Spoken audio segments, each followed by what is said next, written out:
Human behavior has always been a mystery. Why do people do what they do? Why do they react one way when we expected something else? How do we learn to understand, connect with, enroll, engage, align with people most effectively?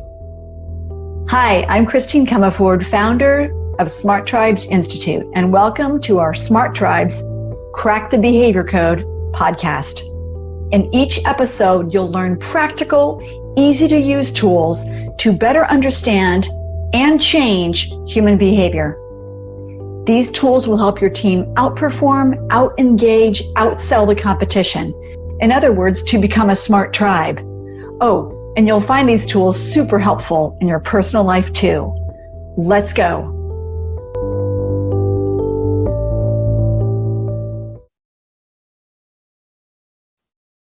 Do you often find yourself drifting off after only a few minutes in a Zoom meeting? Why do you think? Well, most likely it's because you're not emotionally engaged at an optimum level. And when it comes to group meetings, it's often due to the Ringelmann effect. Ringelmann proved that there's an inverse relationship between the size of the group and the size of each group member's individual contribution. So if we feel we aren't or can't truly make a difference, why bother emotionally engaging? And if we don't have skin in the game, it's easy to slide into checking our email, web surfing, or planning our weekend. So let's drill down. Let's get the most from our Zoom meetings. Okay, I recently led a full day workshop on Zoom. And we had super high engagement. Actually, it was even higher than I'd hoped. And when our client gave us rave reviews, I realized it was essential that I share what worked. So here's what I did. Number one, start and end with an emotion check. Let me make sure that I make a note right now to put that on the, so we're going to put an emotion wheel on the, on the show page, and that will help you. So have everyone say how they're feeling by using the emotion wheel. It's this will help the meeting leader read the room and address any proverbial elephants or issues up front. And when the air is cleared, people can be present instead of ruminating on what is unsaid or being avoided. And better to use the meta model when someone tells you their emotional experience. And here's how that works. If they say that they're feeling overwhelmed, ask what specifically they're feeling overwhelmed about. The meta model, it sounds fancy. It's simply saying what specifically, how specifically, compared to what specifically. Otherwise, we're at risk of assuming what a person is feeling and why they're feeling that way. We can't compare our experience of overwhelm to somebody else's. So ask, how specifically are you overwhelmed, or what specifically is overwhelming? They will tell you a treasure trove of info so that you can help them better. So, and that's what we want to do as leaders. That's how we roll. So compare everybody's emotional states before the meeting.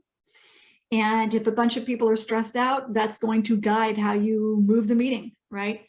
And then of course, check in with everybody at the end. How are they feeling going forward, right? Good. Number two, have a role for everyone. This will help you counteract the Ringelmann effect and keep the oxytocin, dopamine, serotonin flowing.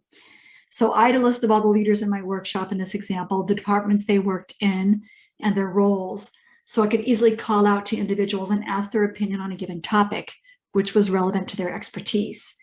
So likewise in a meeting, everyone needs a role. They don't have a role, why are they present? I'm going to put on the show page our effective meeting process because I want you to start to streamline your meetings. Our clients use this and they cut 25% or more of their meetings and they make them about 50% or more shorter. All right, so let's talk about effective meetings. Everyone in a meeting needs a role. If they don't have one, they shouldn't be present. And so in our effective meeting process that you'll see on the show page, it's going to help you clarify who needs to be in the meeting and why. If they can't add value, Ringelmann effect, they shouldn't be there. How to time box a meeting for optimal results, how to let everyone feel heard without wasting time. and a bunch more. Okay, number 3, 10-minute breaks, 10 to 15-minute labs, frequent questions, increasing blood flow, right, to the decision-making center of the brain. So a 10-minute break every hour will work wonders for engagement. Make sure you ask everyone to get up and move. Give them a question or topic to ponder to keep their prefrontal cortex, the slower part of their brain, right, in visionary problem-solving mode.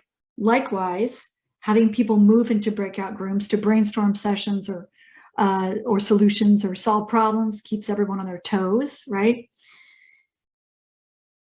When their findings from the breakout groups are reported out to the larger group, that's really helpful too, because people then have to engage. I had 11 labs during 6 hours of content in my workshop. The labs were either solo, large group, 2-person, or teams of 4. Notice that there were 4 different flavors of labs that mixed it up. And we had labs every 10 to 15 minutes, so everyone knew they had to pay attention. But also labs that are frequent are really important, because that way we're putting to work what we just learned, and we're not being talked at, we're collaborating. Number 4, we want to summarize the topics to refocus everyone, to add due diligence to decisions. So since many of us are still working from home, distractions like kids and pets are going to happen. Be sure to recap what was just covered with a quick summary to bring everybody back. Do the same with decisions made, agreements, accountability, follow-up items, so I'll understand who owns what post-meeting info and when the deadline is, right? And remember, the brain likes specific deadlines with a date and time. For example, Thursday at 4 p.m. Also, watch out for cognitive bias, so your team doesn't make unrealistic commitments. And I think maybe we're going to link to the cognitive bias blog, because I want you to understand which biases are most prevalent in your culture. Good. And bias, just for 1 sec, bias is the irrational deviation. I love that. The irrational deviation from the norm in decision making. All right, so what's the net? We want to keep our brains engaged during virtual meetings. We want to honor the brain by paying attention to breaks and emotions. We want to engage everybody by ensuring the right people are present and the meeting is effective. So just let's recap, right? We want to start and end with an emotion check using the emotion wheel. See the show page. We want to have a role for everyone. If they don't have a role, they can receive the recap, but they shouldn't be in the meeting. Number 3, they should have 10-minute breaks, short labs, frequent Q&A. Okay, we want to keep the decision-making center of the brain busy.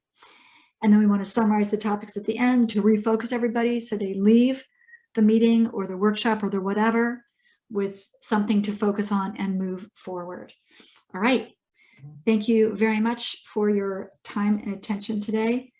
I am super excited to see how you are going to beat Zoom fatigue. Thanks for joining me on this episode. Every listen, every share, every review helps others form their own smart tribes where teams are engaged, happy, and optimally performing. Together, you and I can help millions of people crack the behavior code in their organizations, families, and communities. I invite you to take 2 minutes and head over to smarttribesinstitute.com to discover more about how to form a smart tribe. See you there, and please tell your friends.